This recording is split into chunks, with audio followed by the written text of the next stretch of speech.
చెరుగుపల్లి మండలం ఉప్పాలవారిపాలెం గ్రామంలో జరిగినటువంటి అమర్నాథ్ అనేటువంటి ఒక విద్యార్థి హత్య గావించబడటం, దాని తదనంతర పరిణామాలలో 24 గంటల్లోనే ప్రభుత్వం పోలీస్ యంత్రాంగం స్పందించి 24 గంటల్లోనే ముద్దాయిలను అరెస్ట్ చేయడం కానీ, బాధిత కుటుంబాన్ని అన్ని విధాలుగా ఆదుకునే విషయంలో కానీ ఎన్నడూ లేని విధంగా స్పందించిన పరిస్థితులు ఈ ప్రాంత ప్రజలందరికీ తెలుసు. ముఖ్యమంత్రి గారితో సంప్రదించి తక్షణమే ఆ కుటుంబాన్ని ఆర్థికంగా ఆదుకోవడానికి 10 లక్షల రూపాయల ఆర్థిక సహాయం చేయడం కానీ, అమర్నాథ్ తల్లికి అంగన్వాడీ ఆయా ఉద్యోగం ఇప్పించే విషయంలో కానీ, ఇంటి స్థలం పట్టా ఇచ్చే విషయంలో కానీ, ఇల్లు నిర్మాణం చేపట్టుకోవడానికి ప్రభుత్వం నుంచి గృహాన్ని మంజూరు చేసే విషయంలో కానీ, ఈ విధంగా అన్ని రకాలుగా ఆ కుటుంబాన్ని ఆదుకోవడం జరిగింది. దానికి కారణం పోయిన ప్రాణాన్ని మనం తిరిగి తీసుకురాలేం కాబట్టి ప్రభుత్వం తక్షణమే స్పందించి అన్ని విధాలుగా ఆదుకున్నటువంటి పరిస్థితులు, ఆ క్రమంలో ఆ కుటుంబం మీద అందరికి కూడాను సానుభూతున్నటువంటి పరిస్థితులు ఉన్నాయి. వెంటనే ముద్దాయిలను అరెస్ట్ చేయటం, కోర్టుకు పెట్టడం, సాధ్యమైనంత త్వరగా విచారణ చేపట్టి అందుకు బాధ్యులైనటువంటి ముద్దాయిలను కఠినంగా శిక్షించాలనేటువంటి ఆలోచనతోటే ప్రభుత్వ పరంగా అన్ని రకాల ప్రయత్నాలు కూడా జరుగుతున్నటువంటి పరిస్థితులు ఉన్నాయి. ఒకవైపు ప్రభుత్వం తక్షణమే స్పందించి అన్ని విధాలుగా ఆ కుటుంబాన్ని ఆదుకోవడానికి అన్ని రకాలుగా సహాయ సహకారాలు అందించినప్పుడు కూడాను దురదృష్టం ఏంటంటే ఆ సంఘటనకి రాజకీయ ప్రస్తావన తీసుకురావటం, కుల ప్రస్తావన తీసుకురావటం, పదే పదే మరి ఆ కులానికో లేకపోతే ఆ కుటుంబానికో ప్రభుత్వ పరంగా అన్యాయం జరిగిందనేటువంటి ధోరణిలో చాలా మంది మాట్లాడటం అనేటువంటిది బాధ కలుగుతున్న విషయం. ప్రభుత్వం గతంలో ఏనాడు కూడాను ఏ ప్రభుత్వం కూడా స్పందించలేనంతటి త్వరితగతిన స్పందించిన పరిస్థితులు ప్రభుత్వం కానీ మేము కానీ.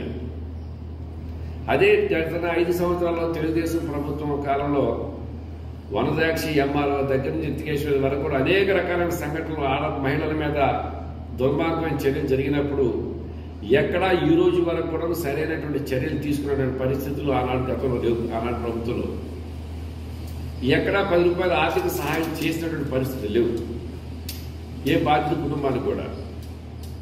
అలాంటిది దాన్ని రాజకీయ కోణంలో తీసుకొచ్చి పదే పదే మాట్లాడటం అనేటువంటి సరైనది కాదు. అదేమి లేకుండా మొత్తం విచ్చలవిడిగా రోడ్ల మీద తిరుగుతుంటే పోలీస్ యంత్రాంగం ఏం చేస్తుందని చెప్పిన రూట్లో మాట ప్రస్తావన చేయటం అనేటువంటిది సరైనది కానే కాదు. అసలు కటింగ్ వచ్చిన మీరు చేసినట్టు ఫోటో కానీ, మీరు వైరల్ చేసినట్టు వీడియో కానీ ఎప్పటిదో ఏ సంవత్సరం ఉందనేటువంటిది ఒకసారి ఆలోచన చేసుకోవాల్సిన అవసరం ఉంది. ఇకపోతే వాళ్ళ తల్లి గారు అమర్నాథ్ తల్లి,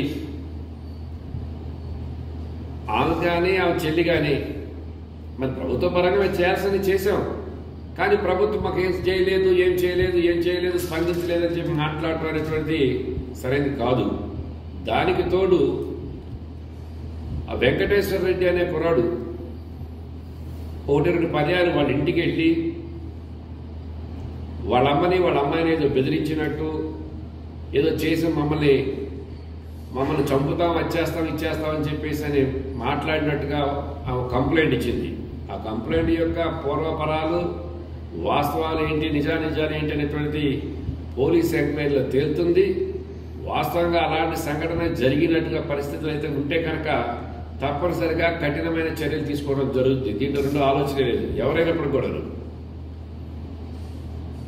సంఘటన జరిగి 4 నెలలు అయినప్పుడు కూడాను ఈ రోజు కూడా దాన్ని ఏదో ఒక విధంగా ఏదో ప్లాట్ఫామ్ మీద తీసుకొచ్చి లైవ్లో పెట్టి దాని ద్వారా ఆ సంఘటన కులం రంగు పులిమి దాని ద్వారా రాజకీయ లబ్ధి పొందాలని స్థానిక శాసనసభ్యుడు అనగాని సత్యప్రసాద్ రాజకీయాలు చేయటం అనేటువంటిది సరైనది కానే కాదు. నువ్వు నియోజకవర్గానికి ఒక విజిటింగ్ ప్రొఫెసర్ లాంటి వాడివి. ఎప్పుడు అమావాస్యగా పోవడానికి వస్తావు, 2 రోజులు ఉంటావు, వెళ్తావు. నీ మీద నమ్మకంతో నియోజకవర్గ ప్రజలు నీకు ఓటేసి గెలిపించినప్పుడు నియోజకవర్గంలో ఉండి రాజకీయం చేయి, తప్పలేదు, అందరూ స్వాగతిస్తారు. అంతేగాని ఈ విధంగా ప్రతి అంశాన్ని కూడా కుల ప్రస్తావన తీసుకొచ్చి రాజకీయాలు చేయటం అనేటువంటిది దురదృష్టకరమైన సంఘటనను తీసుకొచ్చి కులానికి అంటకట్టి తద్వారా రాజకీయ లబ్ధి పొందాలని చేయటం అనేటువంటిది సరైనది కానే కాదు. నేను ఒకటి అడుగుతున్నాం, స్థానిక నీ చేతుల ద్వారా బీఫారం పొందినటువంటి నీ తెలుగుదేశం కౌన్సిలర్ని నీ పార్టీకి సంబంధించిన వాళ్లే హత్య చేస్తే నువ్వు ఏ మేరకు స్పందించావు? పట్టమని వచ్చి ఆ కుటుంబాన్ని ఆ రోజు వచ్చి పరామర్శించడానికి కూడా నీకు అవకాశం లేనంత బిజీ షెడ్యూల్లో నువ్వు ఉన్నావు. బిజీ షెడ్యూల్లో నీ పార్టీకి సంబంధించిన వ్యక్తుల చేతుల్లోనే హత్య గావించబడితే సరిగా స్పందించలేనటువంటి నువ్వు పదే పదే కుల ప్రస్తావన తీసుకొచ్చి ఈ విధంగా మాట్లాడటం అనేటువంటి సరైనది కాదు. జరిగిన సంఘటనని మానవతావాదులందరూ కూడాను, మానవత్వం ఉన్న ప్రతి వ్యక్తి కూడాను ఆనాడు తీవ్రంగా ఖండించారు. ఏ రోజైనా ఖండిస్తారు తీవ్రంగా. దాన్ని ఎవరు కూడా సమర్థించే పరిస్థితి కానీ, దానిలో భాగస్వాములైన ముద్దాయిలకు సహకరించే పరిస్థితి కానీ ఎట్టి పరిస్థితిలో లేదు, జరగదు అనేటువంటి విషయాన్ని స్పష్టంగా అనేక సందర్భాల్లో చెప్పాము. ఇకనైనా కానీ ఇలాంటి రాజకీయాలకు పదే పదే కుల ప్రస్తావన తీసుకొచ్చి అంటకట్టి తద్వారా రాజకీయ లబ్ధి పొందాలని నువ్వు చేసేటటువంటి ఆలోచనలు ఫుల్ స్టాప్ పెట్టమని చెప్పి సందర్భంగా తెలియజేస్తూ,